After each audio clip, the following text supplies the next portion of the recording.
One of the things I love about what I do is I get to meet extraordinary people, hear what they have to say, in this case also ask them a few questions afterwards. And our first keynote is Montel Williams. And this is somebody that's his life can be defined by making things happen versus watching and wondering. 22-year career in the military, first black Marine to ever be accepted to Naval Academy, left with a chest full of medals, found his voice in the military, realized that he had the ability to engage audiences, and he went out tirelessly and talked to high school students, spouses and partners in the military because he made a difference. We all know him for the 17 years as a talk show host.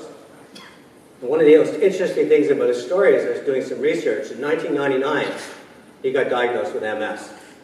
And he talks about it openly, what it means, with suicide, depression, dealing with pain.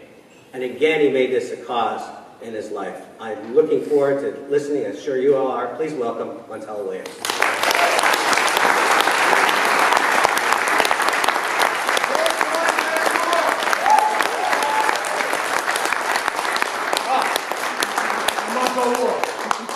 And I got to thank Tony. Thank you so much for a great introduction, sir. And he said it correctly. I spent 22 years in the military. Before I even started my talk show, I was in both the Marine Corps and the Navy. This is back, I am a Vietnam era vet. I wear the national defense for that. And then I started my talk show. I was on the highest cloud I could be. And then in 1999, how many of you remember a television show? It was called Touchdown Angel. Remember that right hand? Della Reese, and she was on there, and at the end of every show, the angel would stand over somebody, and the angel light would come on, and she'd bless them, and they'd go to heaven, no matter what they did, right?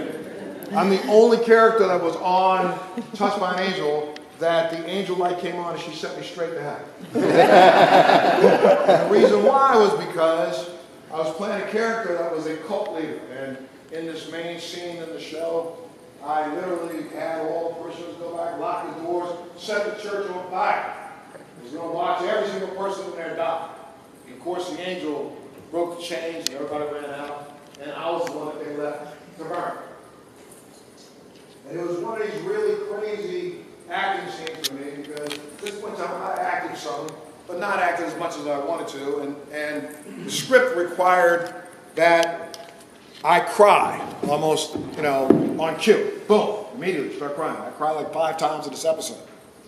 And 2 weeks before I flew out to Utah, is where the show was shot.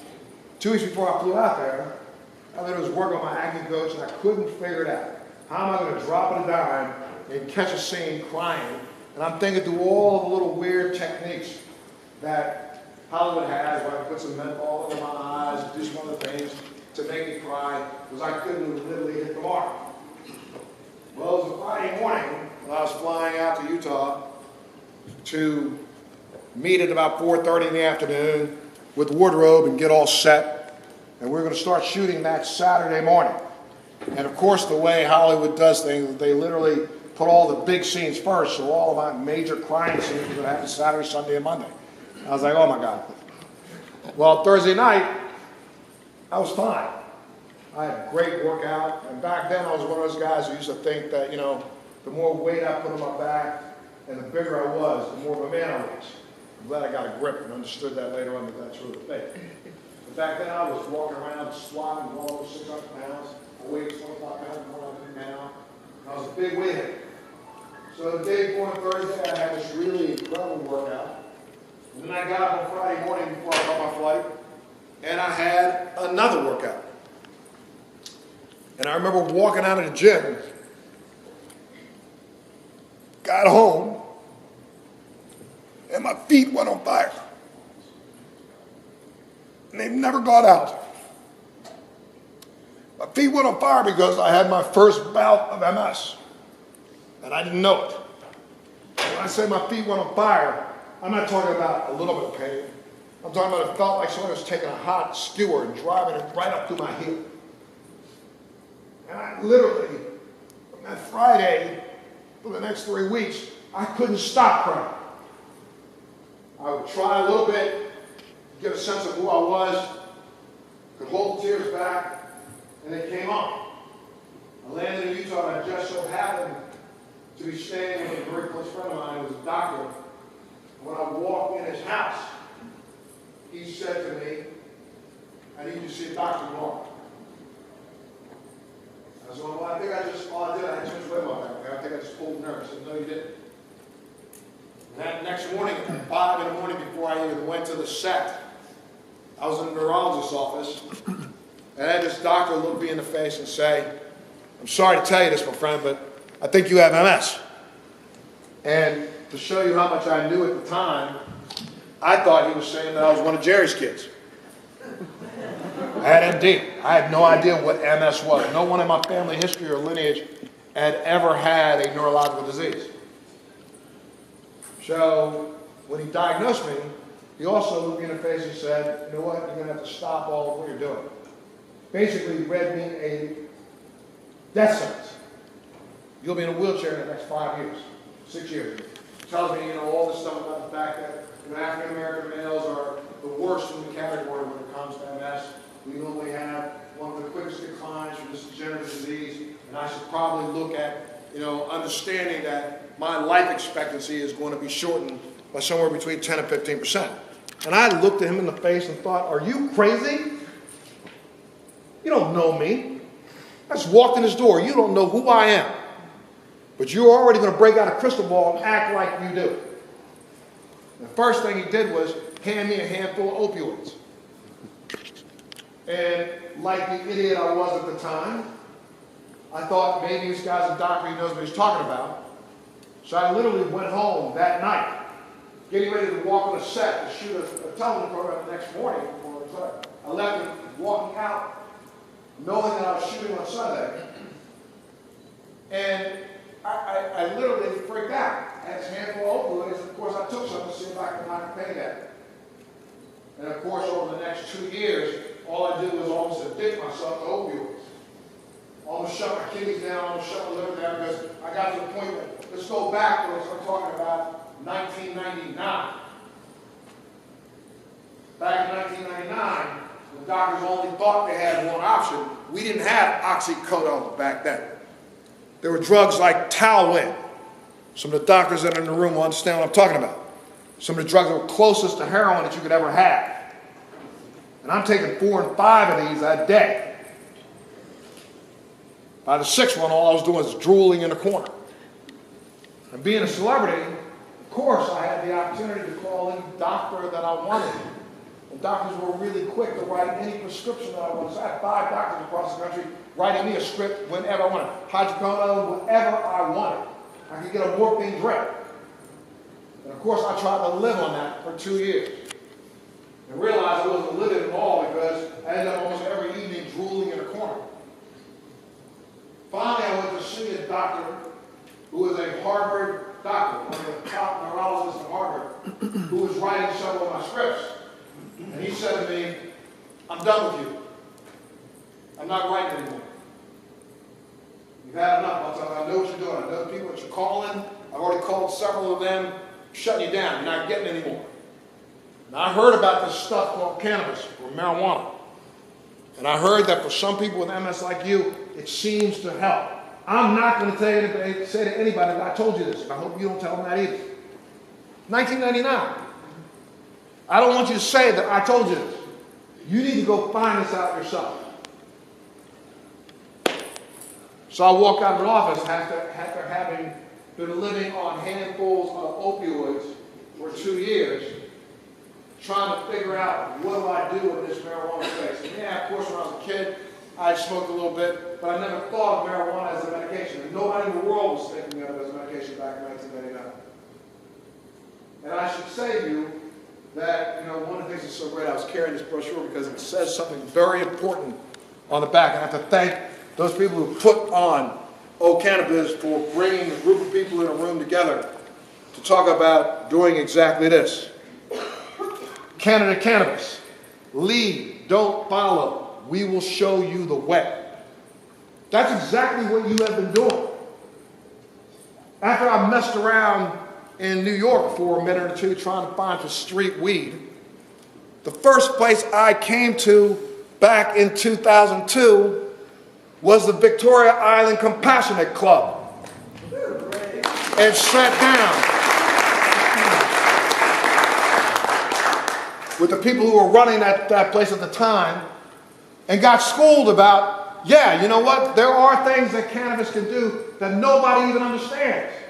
Got introduced to my first volcano there. You guys all remember that, right?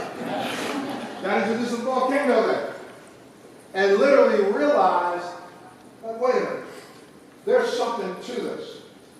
But even back then, you know, we didn't know the breadth of the strength of cannabinoids. And even right now, in an industry that is as wide and broad as we are, we still are failing by not truly understanding the breadth of cannabinoids. So one doctor does a TV special, and the whole world gets all caught up in CBD. Oh, really? And then everybody says, well, that's the one we got to legalize. Not even recognizing that right now we know for a fact that there are over 160 of them identified.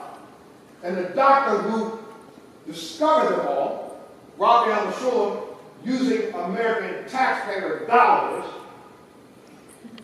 understood the first day that he identified CBD that there's something going on inside of these bodies. It's a secondary nervous system. It's called the endocannabinoid system. He discovered that back in '86. Yet even now today, 2018, a lot of us in this industry ignore what he said on day one. But what he said, cannabinoids work in an entourage effect.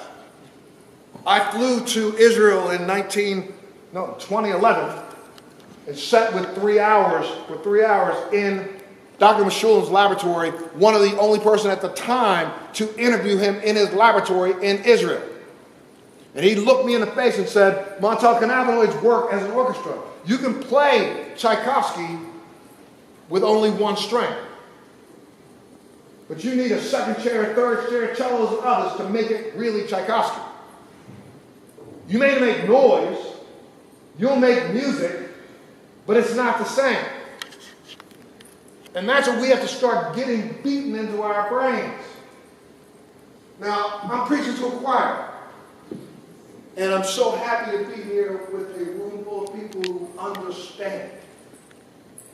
As I'm talking, I'm seeing heads shaking up and down. Affirmatively. But believe me, the rest of the world doesn't get it. I was speaking in Jamaica a couple months ago. I've been speaking in Mexico a couple months. And the world doesn't get it. And you are right now poised in a way that the rest of the world is looking at Canada and saying, please, lead and show us the way. And one of the things I'm hoping that conferences like this do, and that's excite those people who are involved in funding and finance, to reach out to those who are growing and those who are processing and those who are making cannabis available, to remind us all that, yes, we live in a really phenomenal time. And one of the things that Tony even said, we haven't even scratched the surface of cannabis yet in the world. I hope you understand that. This is like the Wright brothers pushing a wooden plane down a hill. We're just getting started. It's got so much more growth. But as we're growing, let's remember that majority of this started because there were patients who needed medication. Now, I'm happy for any adult who wants to make a choice to consume cannabis. Adult use is okay. Recreational use is fine. I think at the end of the day, we'll find out that those who are using recreationally really are trying to solve a problem anyway medically. They just won't admit it. It's okay. Because we do understand that endocannabinoid system, CD1 and CD2 connectors, are there for a reason. We were little monkeys or little things out on the savannah, and we probably consumed a lot of cannabinoids just to keep our health, ourselves in a homeostatic position. We know that. half the reason why we have some of the illnesses that we have in this world today are because we denied people access to something that was part of us genetically. But when you reach out, I was just in San Francisco this last week, visited 9 dispensaries there. And while in those dispensaries, I noticed that coming in the door, we got people trying to figure out how much higher can I get when you ain't getting that much higher. You talk all the trash you want, but you know, once you get to about 93% THC, consume that for about 3 days, your high is coming down. You can act like it's not, so you go back and try to get something with 94% THC. When somebody needs to slow people down and explain to them, excuse me, we got all caught up in THC, but why don't we combine them together? I got sick and tired of running around America looking for a product that worked for me, that I went ahead and created my own. And I'm branded in the United States. The company that I started was called Lenitive Scientific. And our product was called Lenitive Products. Why Lenitive? Because the word with the E on the end of it, back at the turn of the centuries, around the 1900s, almost all medication in the world had that term on it. What does it mean? Assuaging pain, lessening pain.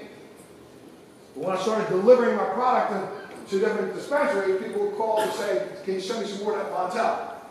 I can't hear you. In the other room, because we can't fit in here, so we're watching it via video. But if you don't use the mic, I can't hear you. I didn't know that. And I tried to use it and it wasn't on. So, hello? Can you hear me? There you go. Okay. You got it? I wasn't told there was another room, so I'm sorry. I thought that this was other people that were interested. Thank you. I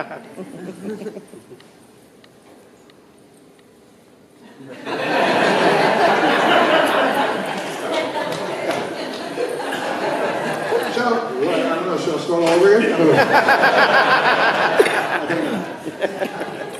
I think though, you know, one of the things that I think is really important is as we come together in conferences like this, let's remember to try our best to take the patients off the battlefield. I know what I'm talking about. I'm talking about the fact that I started my own brand. And why? I have a brand that isn't just a THC product. It's a combination of THC, CBD, and broad spectrum cannabinoids, all in the same product. The one cannabinoid that nobody talks about is CBG. Why not? It's the stem cell cannabinoid. There would be no CBD or THCA without CBG. Yet when we produce our products, I'll guarantee you that you look at it spectrographically, and the majority of the products in this marketplace have less than 0.01% CBG. The whole world's trying to figure out how human stem cells work and understand that stem cells augment your adult cells.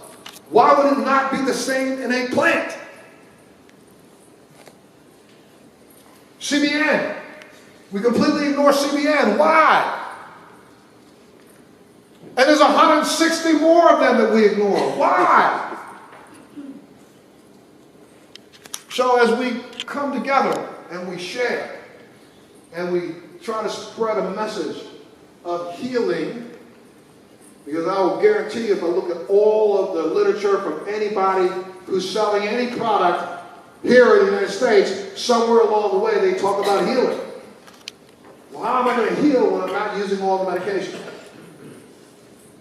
And another thing I really want to make sure you understand is that, again, I have been right now, I didn't get into this because I'm a celebrity and want to hang my name on a product. I got into this because back in 2001, I was involved in every bit of legislation that America has passed when it comes to medical marijuana. And why? Because I feel very strongly about the fact that patients and doctors should have an unimpeded conversation. No one has the right to get in the middle of that. Nobody gets in the middle of a conversation when a doctor prescribes for a person who has cancer chemo drugs that literally will burn them from the inside out. 2 years ago, my middle daughter called me up one day.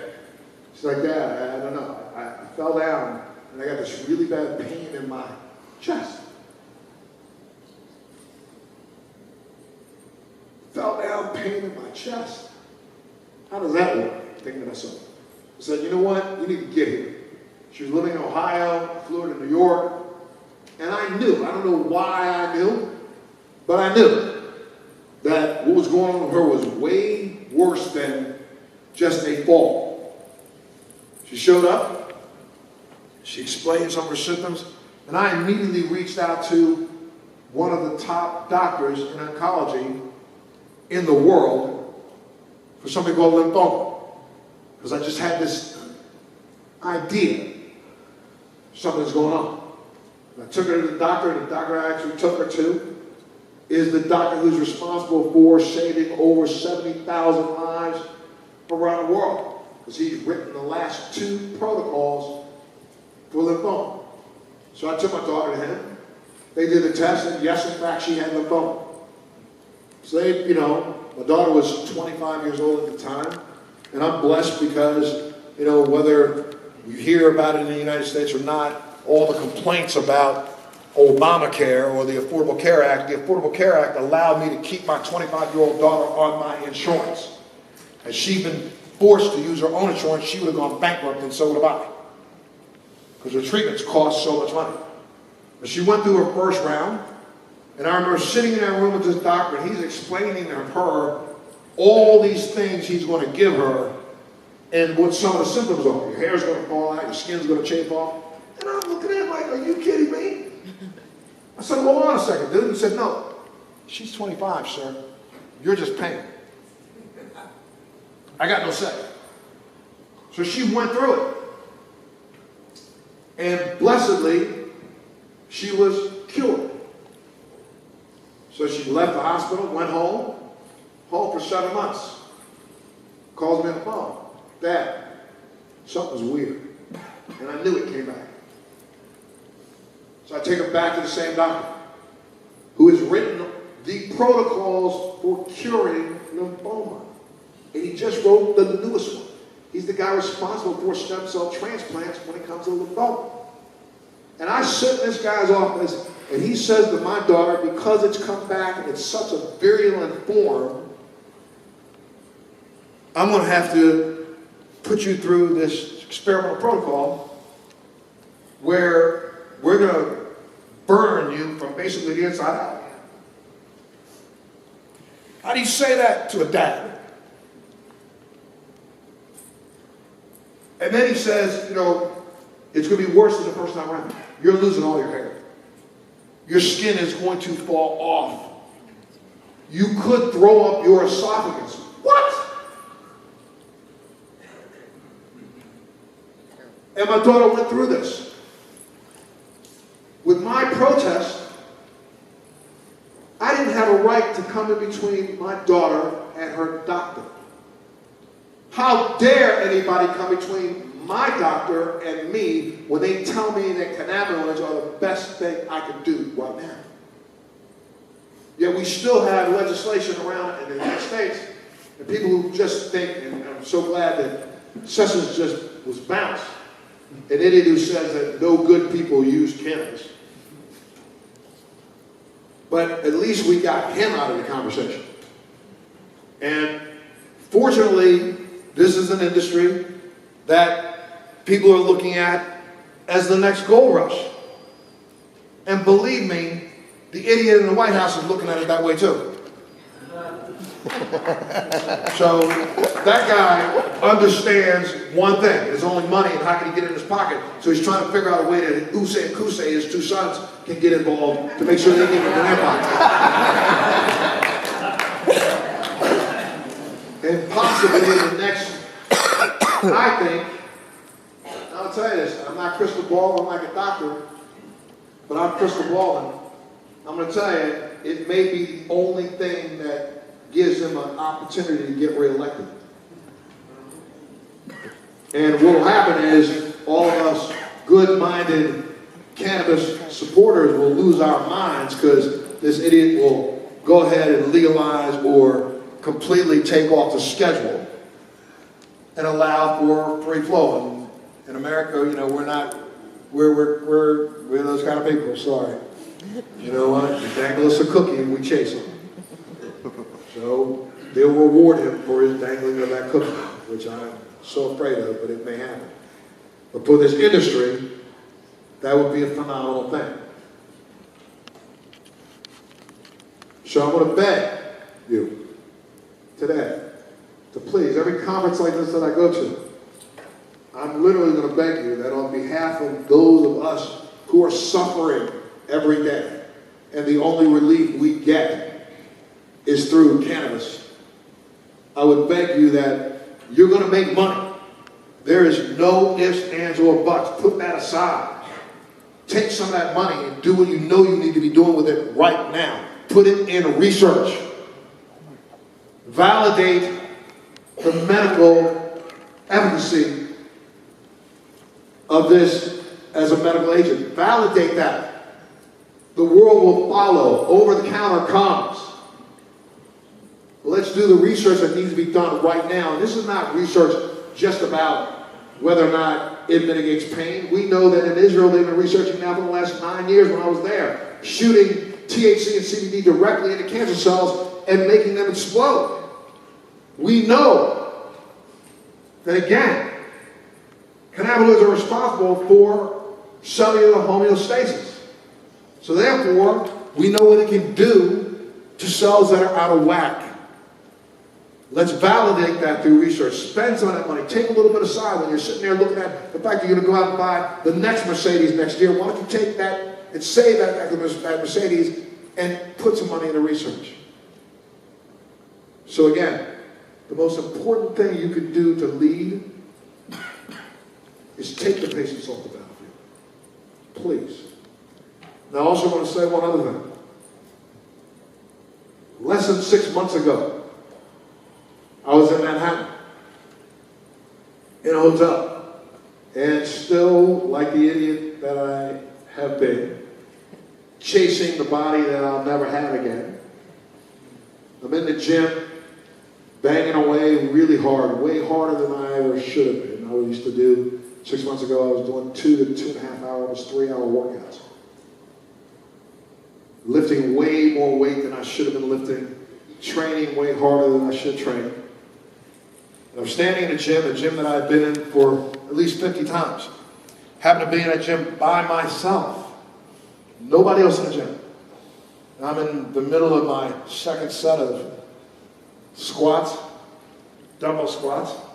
And when I came up, I heard this noise, this loud pop. And it came from behind me. I thought somebody's in here. He drops something. I turn around. There's nobody there. But by the time I turned back around, the entire room kaleidoscoped. And I said to myself, don't tell me I'm having an effing stroke. And then this wave came over me. A wave that literally wanted me to fall down on the floor. And I sat for a second, I stood up, I grabbed one of the walls, I walked myself up to my wall walk out of the gym, had the wall walk about 60 yards to an elevator, jumped in the elevator, went up to the 14th floor, knocked on the door, my key in. My wife was in the shower, literally in the shower. I walked in, I screamed, Tara, call an emergency vehicle right now and tell them your husband just had a stroke. And she said, what? I said, don't, just call, tell them I had a stroke. And I'll tell you how things fall into place, blessings are. In the United States, there are only 12 emergency vehicles in the entire country, 2 of them in New York State. That week, the 2 of them in New York State happened to be in Manhattan, and one of them happened to be a block and a half away. The emergency vehicle showed up, and 6 minutes later, I'm in the street in front of my hotel having a CAT scan performed in the street. And a minute later, boom, on a screen up above me, a doctor comes on from New York Presbyterian, and that doctor says, Mr. Williams, you are having a stroke. And it's ongoing right now, and I'm so glad that we were able to get to you. And part of the reason why, let me tell you something, the type of stroke I had is a very rare stroke. It's called a hemorrhagic stroke.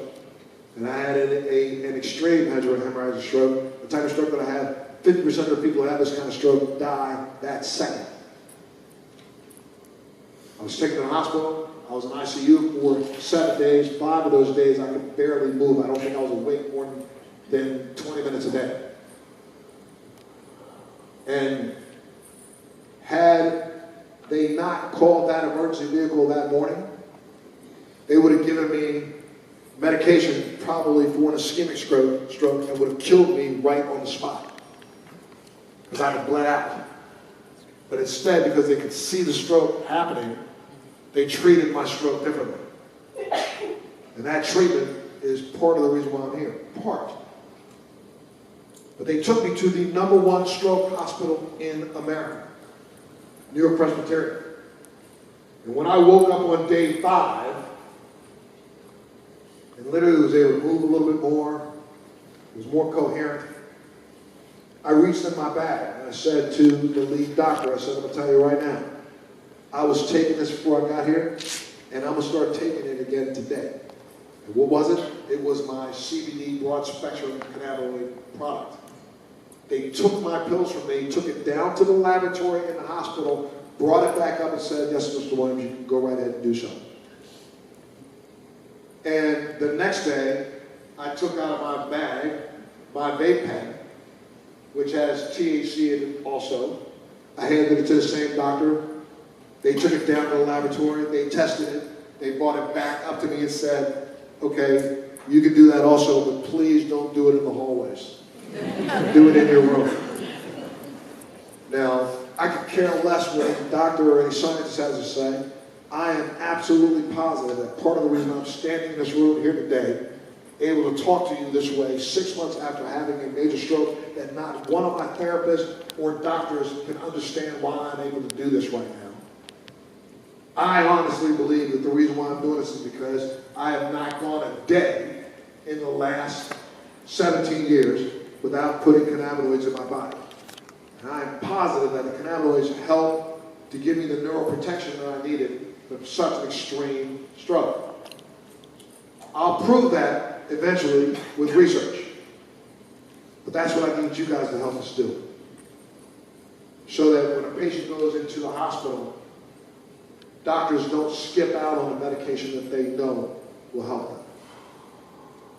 Thank you so much. I want you to have a wonderful conference.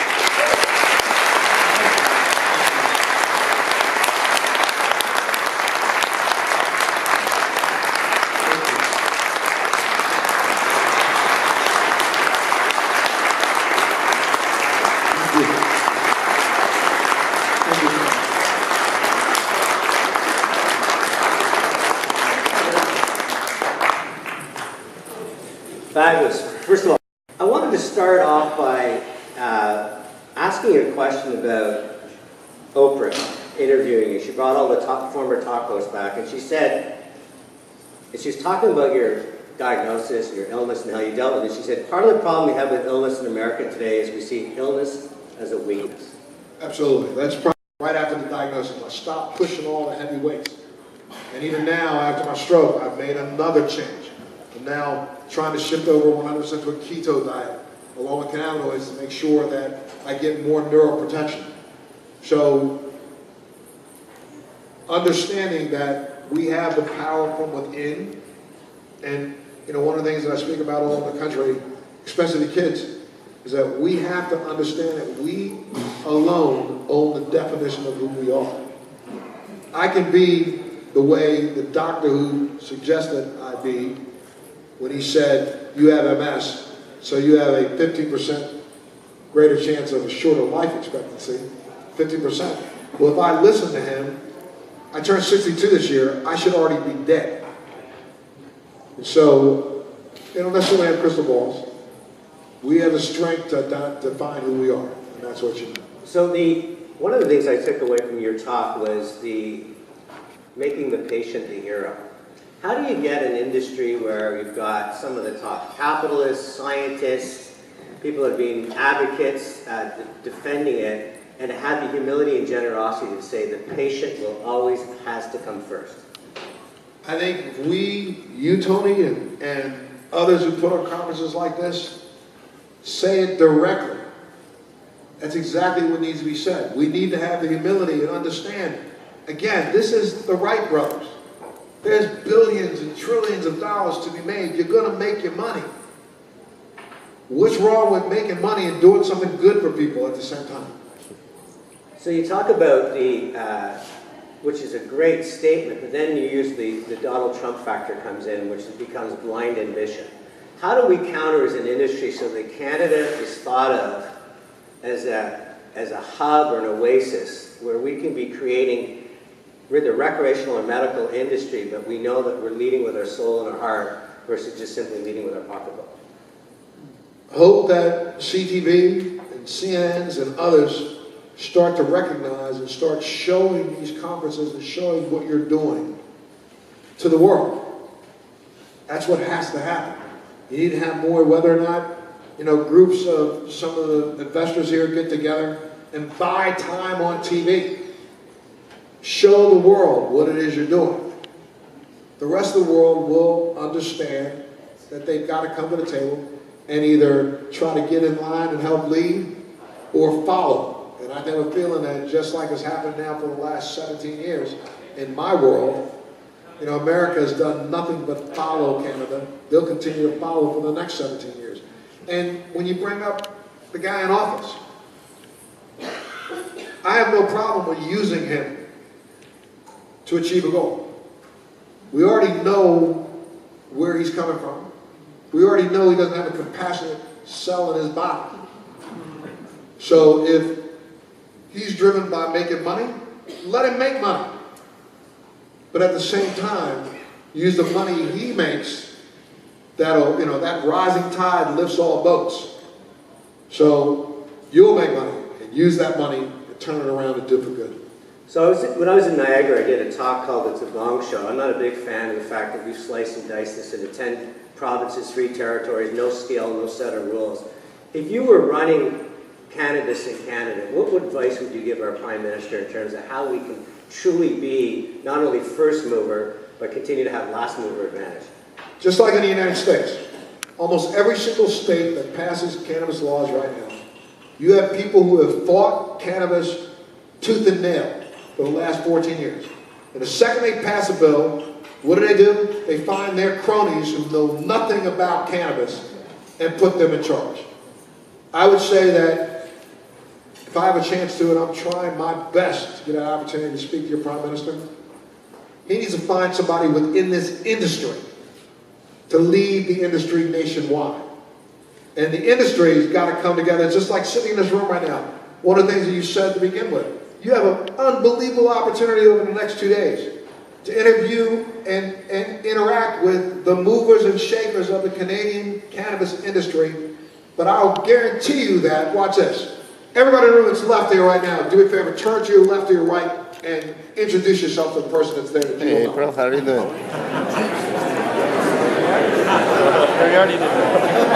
Shake her hand and say hello. This has to happen, Tony. Hold on, because guess what? It's this interaction. It's this interaction that's going to make the difference. Ladies and gentlemen, if I ask you a question, I think we had an extraordinary morning. I wouldn't mind another standing ovation for this man, Montel Williams.